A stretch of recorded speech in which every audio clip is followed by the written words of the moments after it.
Hi, I'm going to talk about how you can interact with a Hammond organ, or actually any drawbar organ.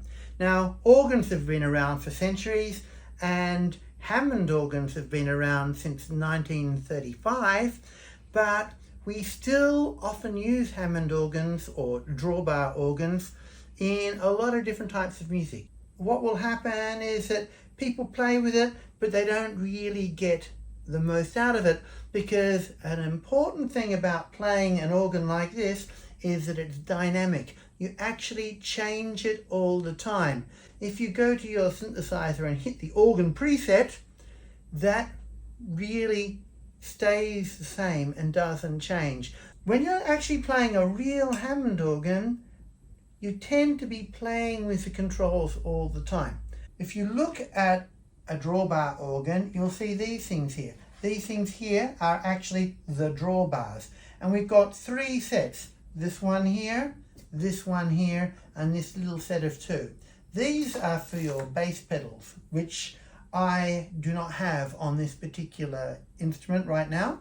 And this is for the lower keyboard, which I also don't have on this instrument right now.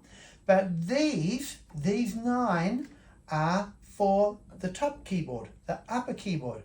Now, when you're playing with a Hammond organ, you're normally only playing one keyboard at a time, so you'll be concentrating on the 9 drawbars that you're playing with. So, let's play something. It makes absolutely no sound. I should point out that these things down here, although they look like keys, they're not. It's actually set up so that this note B tells us that we're going to be using these low drawbars. All the other ones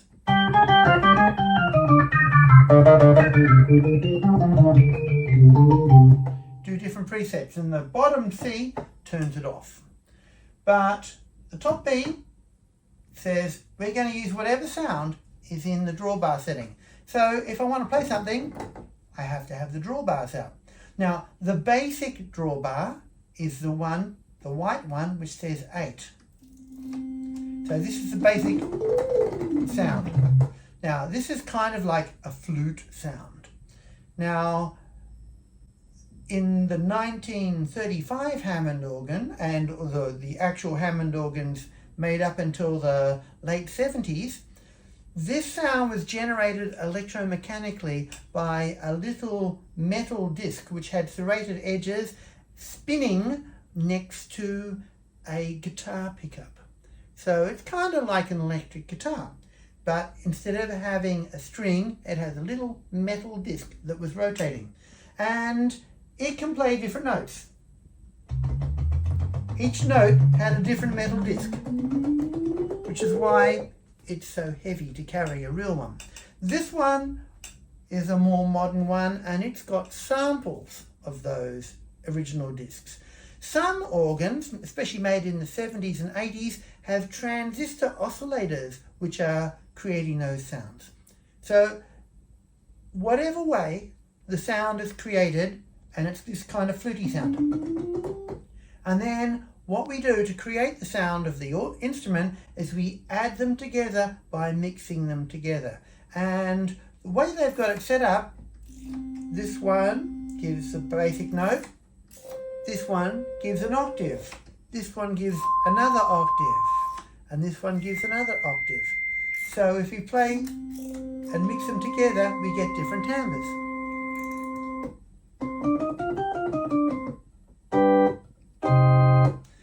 Now, if I just play this top one here,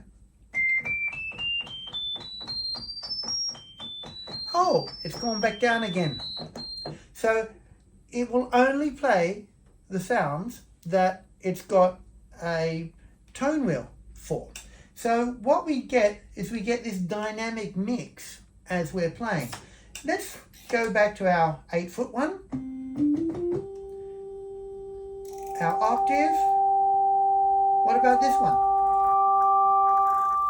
That's actually a fifth. An octave and a fifth. This one here is just a fifth. And this one here, 16 foot, is a lower octave. Here's our 8 foot.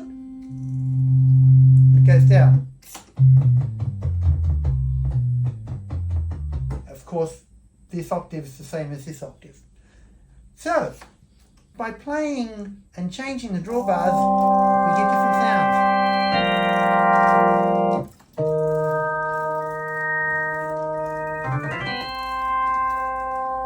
When I learned how to play the Hammond organ in the early 80s, I was watching people and they were doing all this stuff all the time.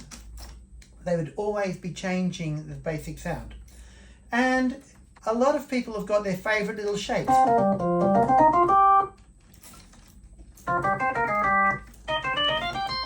So you can have different shapes. Kind of like it.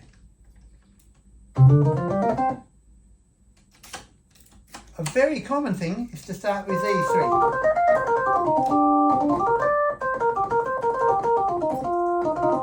Or add extra depth with those two. Okay, so here's our basic sound. But this is not what we often hear. Normally, what we do is we put it through a valve amplifier. And often the valve amplifiers have some distortion.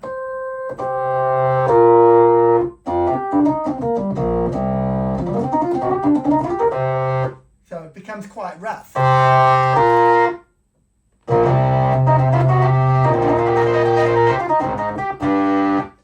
So that's one thing we often do to it. And the interesting thing is that we've got a volume pedal, which I haven't mentioned, but it doesn't just change the volume, it changes the gain, which also interacts with the valve amplifier, so it affects the distortion.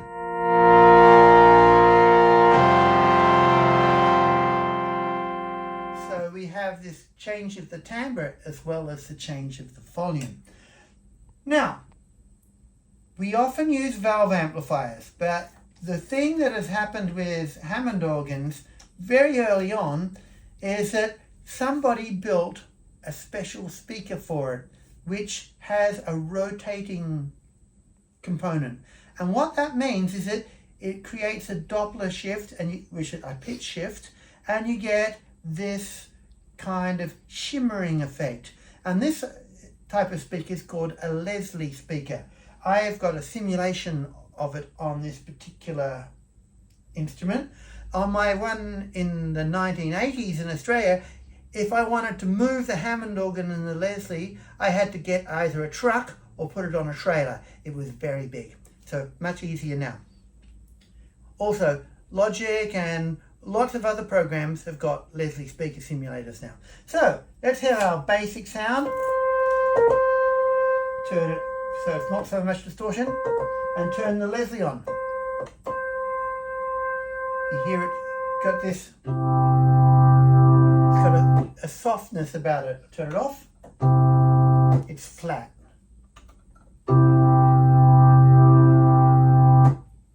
Now what we often do is we'll be playing along, we might be playing a long note, and then we'll change the speed of the Leslie speaker.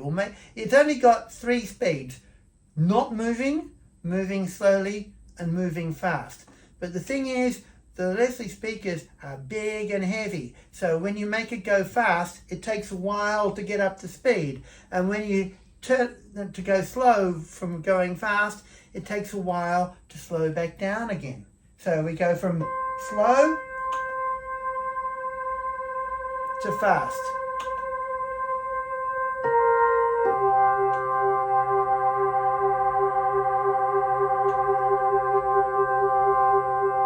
So by changing the speed, we can expressively control the shape of the sound.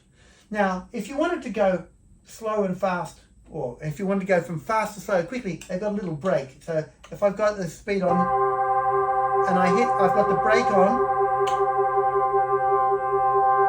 it slows down a lot quicker.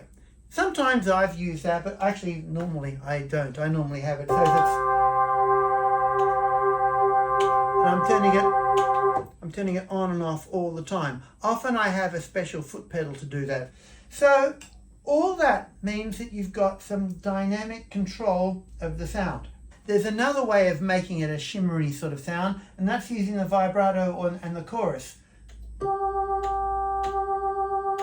That's not using the Leslie speaker effect, that's using an internal effect.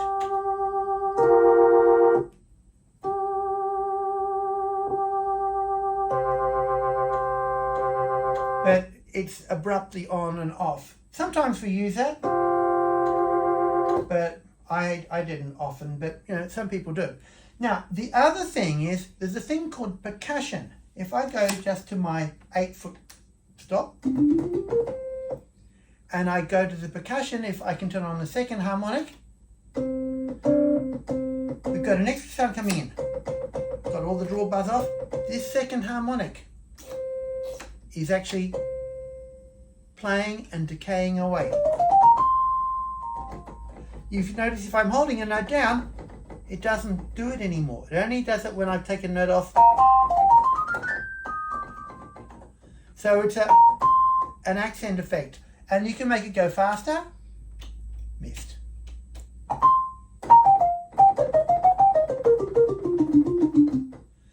And also you can make it go on the third harmonic.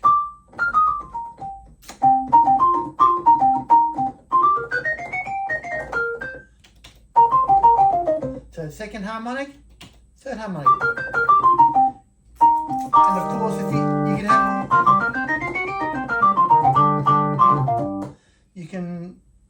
you can have all the other drawbars added, and when I have this, the third harmonic is going to decay away.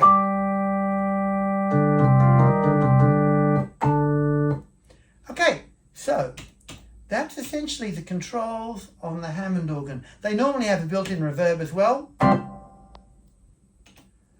So the important thing is, when you're playing an organ, a drawbar organ, whether it's a Hammond organ or a Farfisa or a Kruma or whatever, don't be afraid to play with all the drawbars. Change the sound like it was an acoustic instrument. We're always changing the sound on our acoustic instruments. So the Hammond organ gives us that capability. So if you've got a synthesizer, you'll probably find that when you come up to an organ preset, there are ways of changing the sound. So, worth having a look. Okay, that's all I've got to say about this. So, thank you very much.